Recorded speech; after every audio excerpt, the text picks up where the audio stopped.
ఈ వాగ్దానాల ద్వారా మీరు ఆదరించబడినట్లయితే తప్పకుండా ఇతరులకు షేర్ చేయడానికి ప్రయత్నించండి. Praise the lord. ప్రభు అయిన యేసుక్రీస్తు నామమున మీ అందరికీ శుభములు తెలియపరుస్తున్నాను. మరి ఈ రోజు పరిశుద్ధాత్మ దేవుడు మీకు ఇస్తున్నటువంటి వాగ్దానము, పరిశుద్ధాత్మ నీ మీదికి వచ్చును, సర్వోన్నతుని శక్తి నిన్ను కమ్మును. ఆమేన్. మరి ఈ కాంటెక్స్ట్ కనుక మనం చూసుకున్నట్లయితే, ఎప్పుడైతే మరి మరియమ్మ తల్లి పరిశుద్ధాత్మ ద్వారా గర్భము దాల్చి ఉన్నదని మనందరికీ తెలుసు. మరి మరియమ్మ తల్లి ద్వారానే మనకు పరిశుద్ధుడైన దేవుని కుమారుడు ఈ భూమి మీదికి వచ్చి ఉన్నారు. మరి ఎప్పుడైతే పరిశుద్ధాత్మ అలాగే సర్వోన్నతుని శక్తి ఆమె మీదికి కమ్ముకుందో, ఆ యొక్క అద్భుత కార్యం అనేది జరిగి ఉండటం మనం చూస్తాము.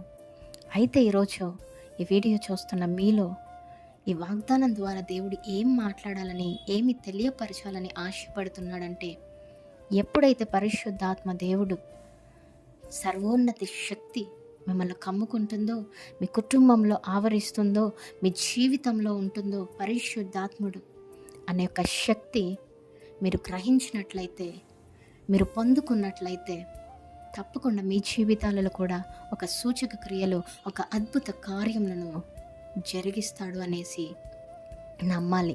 అంత మాత్రమే కాదు, కానీ ఏ కుటుంబంలో, ఏ వ్యక్తి జీవితంలో పరిశుద్ధాత్ముడు ఉంటాడో ప్రేమ, శాంతి, సమాధానము, నెమ్మదిని పొందుకోగలుగుతారు, నెమ్మదిగా ఉండగలుగుతారు. ఇరుకులు, ఇబ్బందులు, కష్టాలు, నష్టాలు, ఏడుపులు, సమస్యలు, ఆర్థిక ఇబ్బందులు, అనారోగ్యములు ఎన్ని వచ్చినప్పుడు కూడా పరిశుద్ధాత్మ దేవుడు మీలో, మీ కుటుంబంలో ఉన్నట్లయితే విజయము మీదేనండి.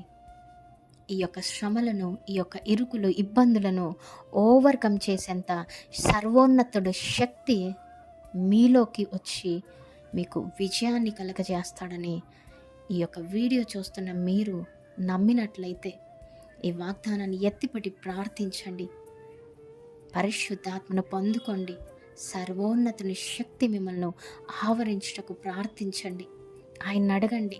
ఆయన శక్తి వలననే మనము సమస్తము చేయగలమని మీరు ఎప్పుడైతే గ్రహిస్తారో, పరిశుద్ధాత్ముడు ఒక పేరు కాదు కానీ ఒక శక్తి అనేసి మీరు నమ్ముతారో, ఖచ్చితంగా మీ జీవితంలో జరగని కార్యాలన్నీ కూడా తప్పకుండా దేవునిచ్చే సర్వోన్నతుని శక్తిచే మీరు పొందుకుంటారు. ఆమేన్.